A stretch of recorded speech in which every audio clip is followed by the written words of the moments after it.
कुठे तो सिद्धार्थ कुठं लपून बसलाय काय माहित. तूच आहेस का तो?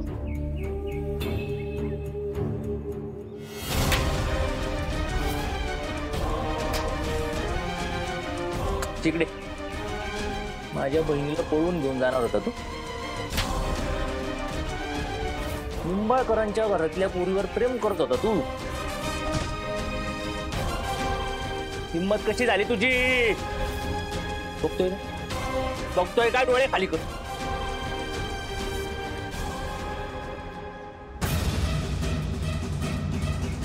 ठीक आहे, आता तुझी इच्छाच असेल तर चालव भाई.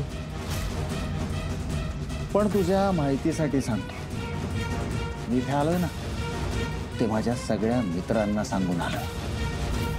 मी कुठे आलोय, कशासाठी आलोय आणि कोणाकडे आलोय. जर मला काही झालं ना तर तू 12च्या भावात आयुष्यभर जेलमध्ये सडशील. त्यापेक्षा इथून मला सुखरूप घरी जाऊन देणं हेच तुझ्यासाठी फायद्यात.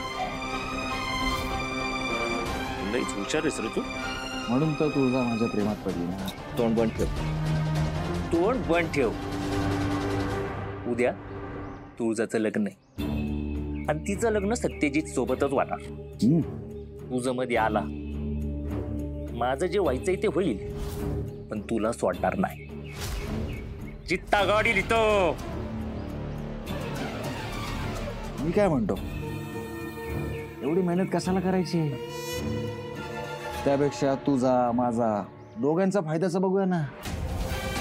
म्हणजे तू तुझ्या बहिणीसाठी पैसे मोज, मी माझ्या प्रेमावर पाणी सोडतो. म्हणजे तुळजाचं प्रेम विसरायला तू पैसे घेणार? आता एवढं मनापासून प्रेम केलंय तर काहीतरी मिळायला पाहिजे ना. नाहीतर मी माझं प्रेम विसरणार कसं ना.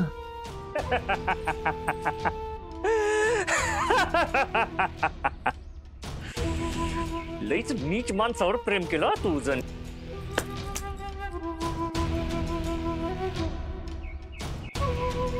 हे घे.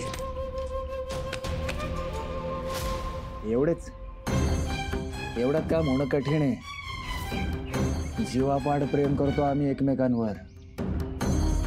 एकमेकांशिवाय जगू नाही शकत आम्ही. 25 लाख येते, गप घ्यायचे आणि तुळजाच्या आयुष्यातनं निघून जायचं.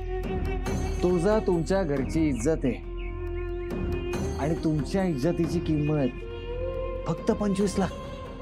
अरे रे रे,